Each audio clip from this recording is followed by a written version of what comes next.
Hey everyone, it's Sarah, and I am back to film my reading journal for the month of November. Apologies in advance if the audio isn't as good for this video. I got a new phone a couple of weeks ago, and I did not take into account that my microphone, doesn't work with the new phone. It has a different attachment for it. So I will try to fix that in the future, get a new microphone for future videos, but for today, we're just going with the phone microphone.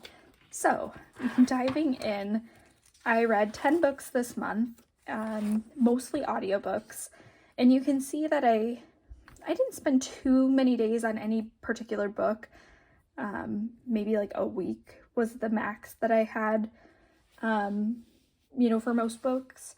But most were 4 or 5 day reads, and that was partially because I had so many audiobooks that came due from the library, in the sense that I had holds on them, and I had been waiting weeks, months for some of these books. And I know you can delay the holds, but I like to get them done, and I was ambitious as to being able to read them all. And so I ended up, checking them all out, and was kind of racing against the clock to get some of them read before they, needed to be returned to the library, especially since I knew I wouldn't be able to renew them. So, like I said, for the most part, it was 4 or 5 days per book. Then, moving into my overview, like I said, I read 10 books this month, 3,530 pages, and my favorite book was Lessons in Chemistry, which we'll get into more when I talk about the individual books, but I absolutely loved this book. It was a recommendation from my mom that I had just been putting off, hadn't prioritized it until finally she said, you need to read this book. I was bored one night and she said, go pick up Lessons in Chemistry, and I read it in just a couple of days and really liked it. So then I also have my monthly overview in a monthly spread. As you can see, I don't really start or finish books on a Tuesday, Friday, or Saturday. It seems like mostly Thursdays because I always have Thursday evenings free. My husband's gone at choir on Thursday evenings, so I seem just to read a lot, instead of watching TV or doing other things before bed. So Thursdays are a big reading day for me, and also Sundays because I'm always off on Sundays. Also Wednesdays I sometimes have the day off, so I don't know, that's just kind of interesting how it shakes out, where it's predominantly on 3 or 4 days and just a couple here or there otherwise.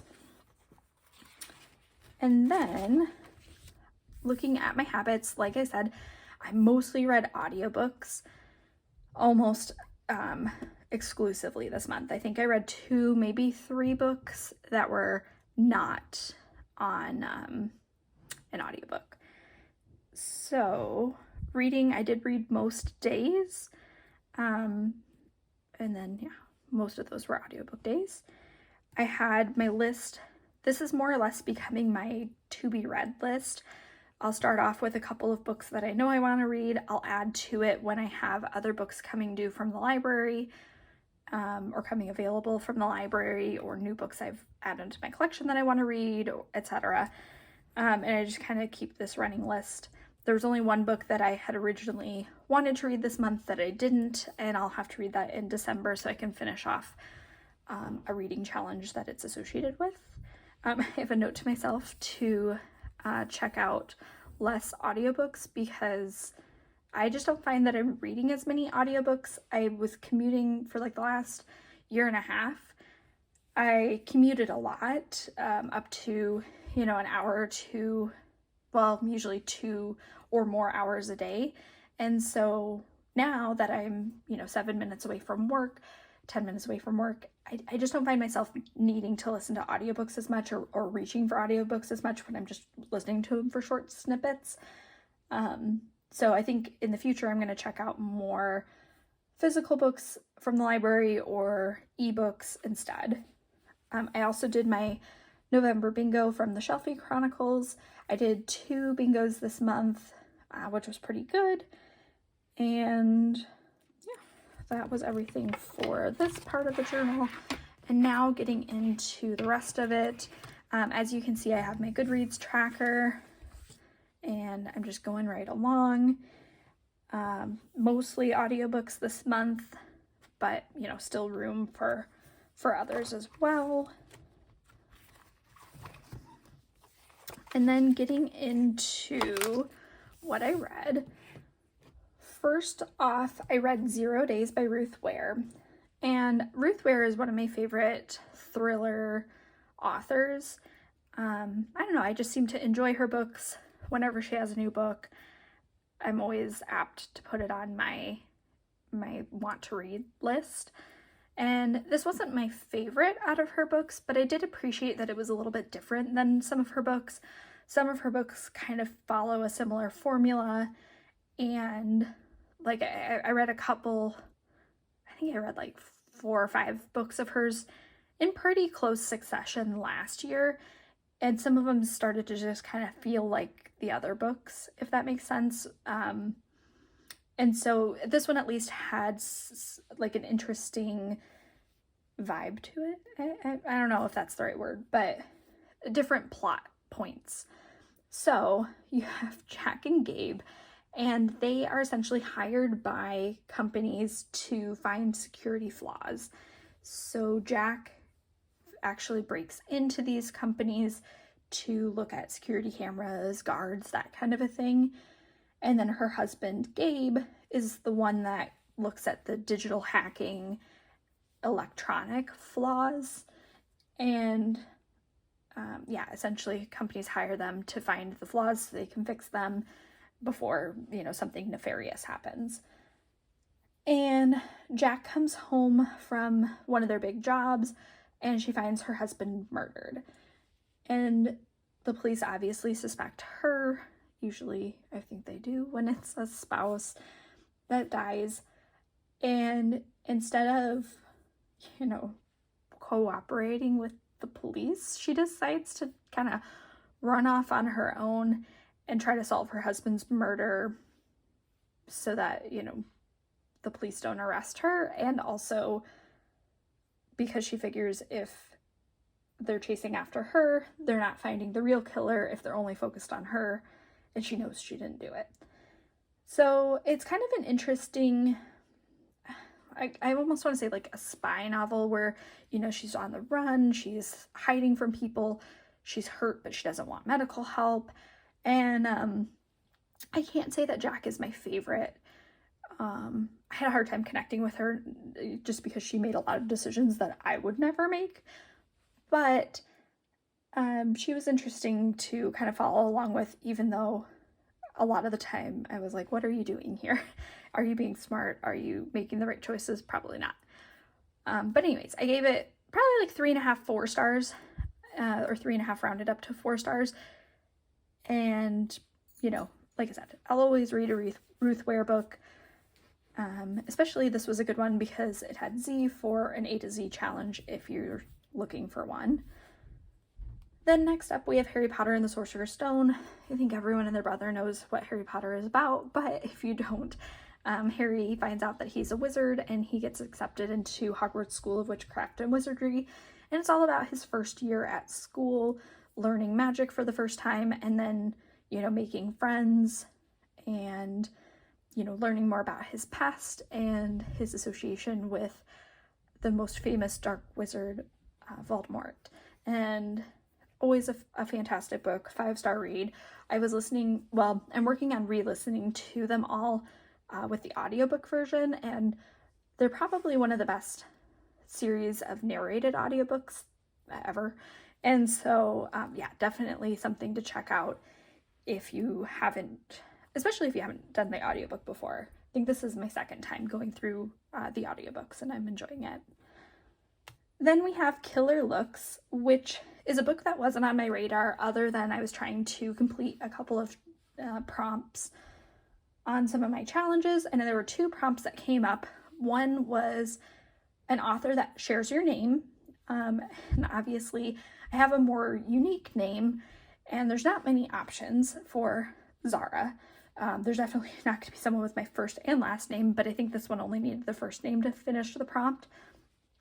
And then the second prompt that kind of fell in a similar vein was reading a book with an author with the same initials as you. So I just happened to find this book. It was by an author named Zara Stone. And so ZS are my initials and Zara is my first name. So that filled both prompts with one book. And I loved this book. I gave it 5 stars. It was so interesting to me. It is called Killer Looks, and then The Forgotten History of Plastic Surgery in Prisons. And essentially, it kind of looked at, we used to provide plastic surgery, or different prisons would provide plastic surgery to their prisoners in an effort to rehabilitate them and I guess, give them a better shot of surviving outside of prison and reduce crime rates, which is just super fascinating because it's something I've never heard about before, a topic I've never heard about. And, there's a lot of research in it, or like the book talks about a different like studies that they've done and things like that. And, kind of why we don't see it anymore.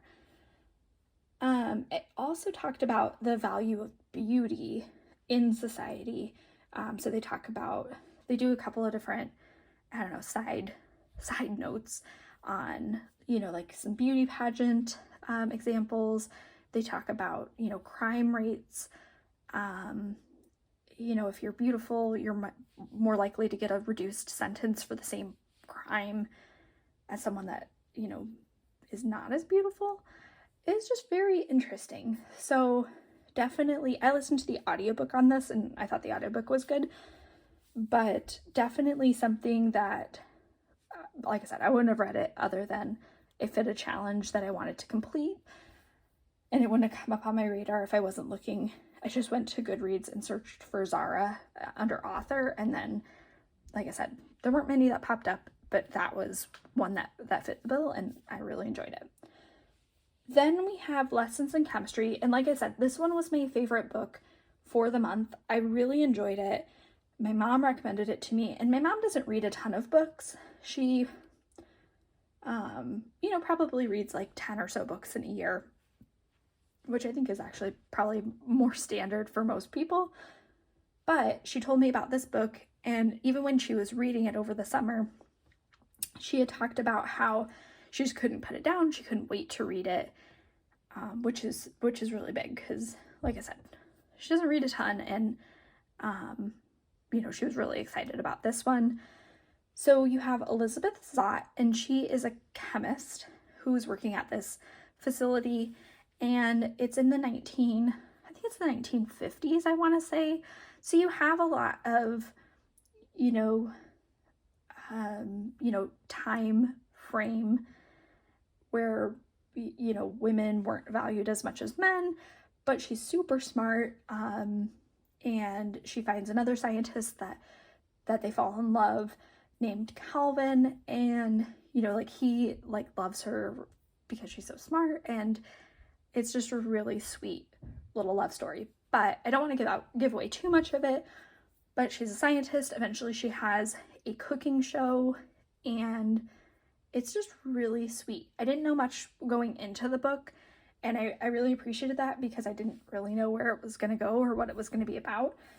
But essentially, if you like strong female personalities, strong women, smart women, this is just such a fun, smart girl power, scientist woman kind of story.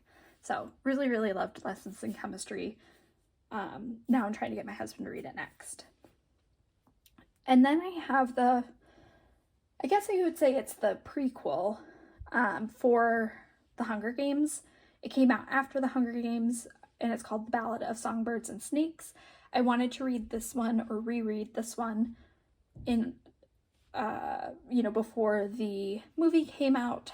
And I was really glad I did, just because it was fun to compare, how closely the movie followed the book. And I don't know, I really liked it a lot more than I remember liking it the first time I read it. And I don't know if that's just because I knew where things were going, or if I just forgot how much I liked it. I gave it 5 stars. But essentially you're following, if you've read The Hunger Games, President Snow is the president of Panem, who is kind of this feared, almost dictator. He's a very strong leader, and, everyone does what he says. And this is his kind of origin story, or this is, 65 years in the past. And essentially you're looking at the 10th Hunger Games when you're in the Hunger Games, main trilogy. It's the 74th, 75th Hunger Games. So this is the 10th Hunger Games, and essentially he's a student who's in his final year of high school, and they decide as their final project, they're going to have the students from the high school, or, the top members of this high school, top students from the high school, be mentors in the Hunger Games and essentially try to spruce up the Hunger Games. People are, it's the 10th Hunger Games. People don't really watch it. It's not the spectacle it is in later books. And so you're kind of, seeing how changes occurred, or how it kind of developed from something that most people didn't like into the spectacle that is the, later books, or, the trilogy. And then, you also get a look at Snow, who, was he evil all along, or did he have circumstances that, he chose one path versus another, and that's how he landed where he was. Anyways, it's a long book. It's 541 pages, but it goes by pretty fast. The audiobook was only 16 hours, but I don't know, it goes really quickly. And I listened to the audiobook for this one versus, I read the physical book previously.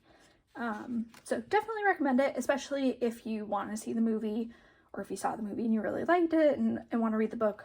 But I really like The Hunger Games, and I just think they did a really good job, both with the movie and then, being true to the book. Was very good. Then I read the next Harry Potter book. That was actually my book 100 for this year, which is crazy to me because I'm getting close to doubling what I read last year. So we'll see where I end up, but that's kind of crazy to me. So Harry Potter and the Chamber of Secrets, it's Harry's second year at school. He is learning, I don't know how to describe it. He is, there's this monster that's attacking the school, and it's referencing the Chamber of Secrets. And essentially they're trying to figure out what the Chamber of Secrets is and how to stop these attacks. And it's a great book. I don't know, it's hard for me to pick favorites, especially when I like books so much, but the Chamber of Secrets is probably one of my favorite Harry Potter books. And it's, like I said, it's hard for me to pick favorites, but this one is definitely up there in my favorites for the whole series. Next, I have The Very Secret Society of Irregular Witches, which is a tongue twister, and I did not do a very good job of learning the title. Every time I wrote it out, I'd say The Very Irregular Society, and then I'd have to white it out, and I'd have to say Very Secret Society of Irregular Witches. It's a tongue twister, but I really enjoyed the book. I gave it 5 stars. And essentially you have witches in, Great Britain, and all witches are orphans because of a curse that backfired, or a spell that backfired that made it so, if a witch gives birth to another witch, then they will die shortly thereafter. So all witches are orphans. And Mika Moon is the main character. She was raised by this kind of like top tier witch. She's in charge of essentially the witches in Great Britain, more or less. And she took care of Mika, and taught her magic, so to speak. But she wasn't like a super loving, wasn't super warm and friendly caretaker or guardian. And so Mika is now off, she's an adult, she's off on her own, and she lives kind of a lonely life. She moves every 6 months because you can't let anyone know that you're a witch. And she makes YouTube videos pretending to be a witch online, because who would ever believe that? But she gets contacted by these grown-ups that are at Nowhere House, and they say that they have 3 young witches and they want Mika to mentor them. They figure out that she's a witch. And so it's Mika going to this house and, trying to teach these witches magic.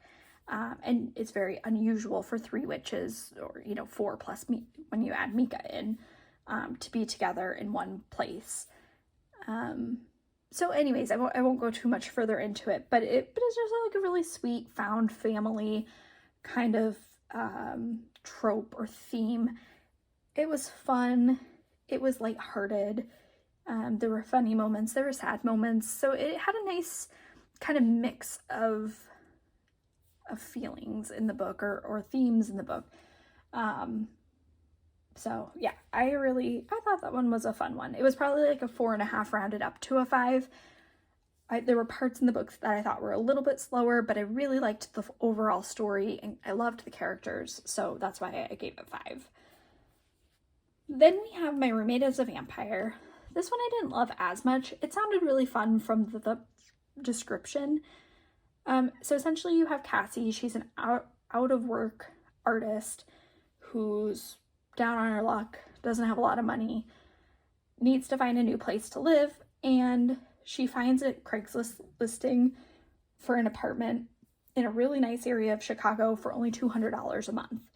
And she decides to reply to it because she's desperate, and she meets Frederick. And Frederick has this super nice house, and essentially, she moves in, she becomes his roommate. And Frederick's also is a little bit weird. Obviously, he's going to be a vampire at some point. They didn't reveal it till like halfway through, which, kind of a long lead-in period when you know that it's going that way. But yeah, it's just kind of, why did he want a roommate and what's in it for both of them, etc. So I won't go too far into it because, like I said, you don't even find out he's a roommate. You don't even find out that he's a vampire till halfway through. So then I can't tell you, all of the other things without telling you like half the book. So, anyways, like I said, it wasn't my favorite. There were cute parts. There were parts that I didn't really understand or was shaking my head at. So I gave it 3 stars. One of my favorite parts, though, is he's trying to research what people like to talk about in the 21st century. And I didn't have a quote from this one. Usually I try to write a quote from each book. And I couldn't find the quote later. I listened to it as an audiobook, so I didn't flag the timestamp to go back later to and listen to. But there's just a really funny part where he essentially is like a mega Swiftie because he's researched so much about popular topics, and she came up as one of the most popular topics. So I appreciated that. Then moving on to Beyond the Wand.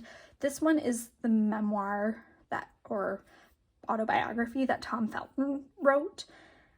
I really enjoyed it. We listened to the audiobook. My husband and I both listened to this. This was our car ride to and from Thanksgiving that we listened to, and I really liked it. I didn't know too much about Tom Felton. I've seen him in Harry Potter. I think he's great in Harry Potter, but didn't know too much about him, and he narrates the audiobook, so that was just a joy to listen to in general. But you get a couple of different parts. You get, it starts off with his family, the before Harry Potter, how did he get into acting, Then you get into the Harry Potter years. Obviously, that was a significant part of his life, filming those movies. So you have that part of it. And then you have kind of what comes after Harry Potter, you know, once you kind of have like the peak of your career, like where do you go from there? Yeah, kind of, yeah, I really liked, so like the first 2/3 of the book are a lot lighter than like the last third of the book, the what comes after Harry Potter. But I really liked it. I thought it was very honest. I think it was just very, like, he's definitely putting himself out there, and yeah, really liked it. I thought it was really great. 5 stars. I've read a lot of memoirs or autobiographies this year. This is definitely one of my faves. Then I have The Good Goodbye. So for my buzzword challenge for the month of November, I needed something with the word good in it. So goodbye, good night, good. So again, just searching on Libby to find something that I could check out that had good in it. And I ended up with this one. And I will say, I didn't like it as much as others did. It got like a high, I think it might even be over 4 stars or right around 4 stars on Goodreads. And I didn't like it that much. I thought it was boring for a lot of it. Essentially, you have 2 cousins, Rory and Arden, and they are in a fire at college. They're roommates, cousins at college. Their dorm catches on fire. Someone dies, and they are both rushed to the hospital. And so they're in critical condition, in comas, essentially, for like 3/4 of the book. And so you kind of have the parents. There's 3 points of view, both of the cousins and then one of the parents. And so the parent is basically just watching the bedside and, you know, just talking about, I hope I'll get to see them again. And, you know, it was a little bit piney. It was a little bit boring, those parts of it. And then you have kind of the past for all 3 of them, memories and stories to basically get you up to speed on what happened and where everyone was at. So like I said, the parts in the hospital I thought were just super boring. Personally, just didn't enjoy them as much. You know, there's a lot of family drama because obviously they're cousins. The parents, you know, 2 of them own a restaurant together. So you have family drama, work drama, financial drama, and yeah, and then essentially how did it all lead up to this accident, this fire? And was it on purpose? Did one of the girls set the fire purposefully to kill each other or all of them or whatever? So anyways, I thought it was okay. The ending was fine. I hated the last like couple lines of the book and why it's called The Good Goodbye. I just thought that was really stupid, personally. And then now that I like The Good Goodbye, it just is so, like, I just hate the title. But I read it to fulfill a challenge, and I did, and we're done with it. So anyways, that was everything I read in the month of November. It was a lot of 5-star books. I think I had, like, most of my books were 5-star. So definitely can't be mad about that. And then, yeah, just one more month until we're done in this journal. And then I'm trying to start brainstorming my journal for 2024. I plan on doing some challenges. I'm still working on a lot of these challenges. A lot of them I'm not going to finish, which is fine. It's interesting to have the prompts, you know, but I'm going to definitely do less challenges next year or different challenges next year. I think I'm going to make a list of like series I want to read, because there's a lot of series that I've started or read a couple books and I want to finish them or, you know, get further focus on some of those. I also want to read some more classics next year. I haven't read a single classic, I don't think, this year.